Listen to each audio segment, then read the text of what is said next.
Aujourd'hui, je vous apprends les verbes les plus pratiques, les verbes que vous pouvez utiliser dans la vie de chaque jour.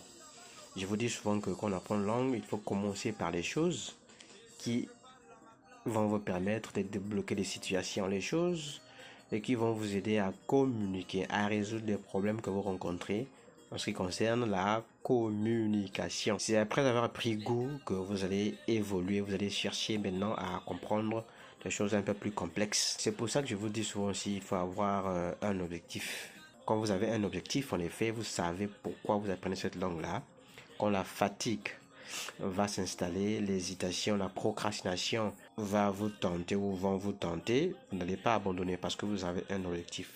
Ça vous permettra d'être discipliné, constant dans l'apprentissage.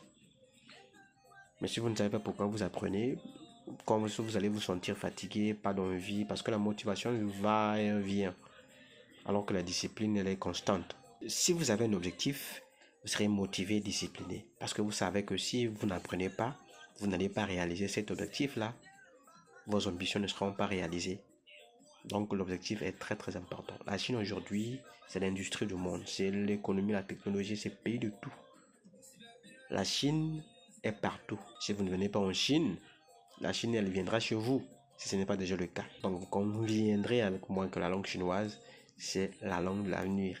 Donc je ne veux pas vraiment que vous soyez mis à l'écart parce que vous n'avez pas eu cette curiosité d'apprendre cette langue-là. Ceci dit, on commence la vidéo. Le premier verbe que je vous apprends aujourd'hui, c'est le verbe écouter.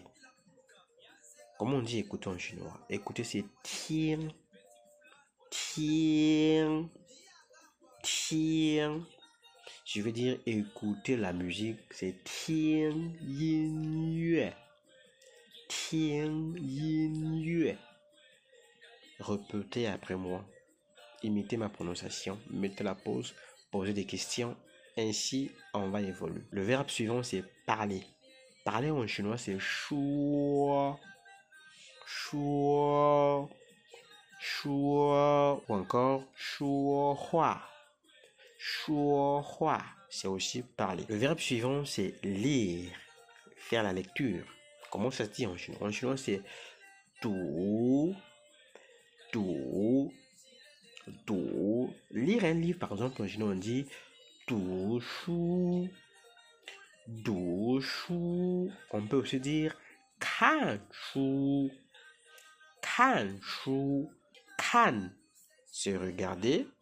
Et shu, c'est le livre. Ce qui nous donne kan shu, ça veut dire regarder le livre.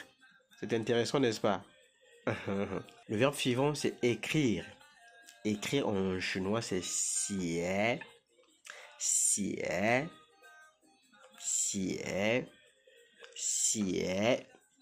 Répétez après moi, ainsi on va évoluer. Le verbe suivant, c'est manger. Manger en chinois, on dit chi, chi. En chinois, manger la nourriture, on dit chi fan, chi fan, chi fan. Fan.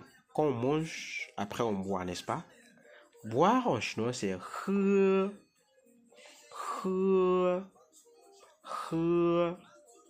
Boire de l'eau en chinois on dit he shui, he shui. Le mot suivant c'est courir. Courir. Courir en chinois c'est pao, pao. On peut aussi dire pao bu. Pao bu, c'est la même chose. Le mot suivant, c'est se mettre debout, se lever. En chinois, on dit chan. Chan. Si tu veux dire à quelqu'un, lève-toi, en chinois, on dit chan ji lai. Chan ji lai. Le mot suivant, c'est s'asseoir. S'asseoir en chinois, c'est zuo. Zuo. Asseyez-vous, assieds-toi en chinois, c'est zuo xia. Et le dernier verbe, c'est prendre avec la main. Prendre avec la main, c'est na. Na. Et comme vous allez avancer dans la langue, vous allez voir que le caractère, le mot na là, il y a le caractère de la main. Shuo. qui veut dire la main. On prend avec la main. Ça, ce sont des choses que vous allez apprendre quand vous allez évoluer. Voilà, c'est ce que je tenais à partager dans cet épisode. J'espère que ça a été utile, ça vous a aidé. Si c'est le cas, faites-le moi savoir à travers un commentaire ou un like. Et si vous voulez venir en Chine pour les études, pour les business, pour les voyages personnels et consorts, et que vous avez besoin de gens qui vont vous accompagner durant votre séjour, des gens qui vont vous aider avec la traduction et consorts, faites-nous signe. Notre équipe sera là pour vous accompagner. N'ayez pas honte aussi de faire des erreurs. Quand l'occasion se présente, parlez. Avec des erreurs, c'est ainsi que vous allez évoluer. D'ici, on se dit à très bientôt dans un nouvel épisode avec un nouveau concept qui va encore vous aider à améliorer votre chinois. D'ici, on se dit, ça tient.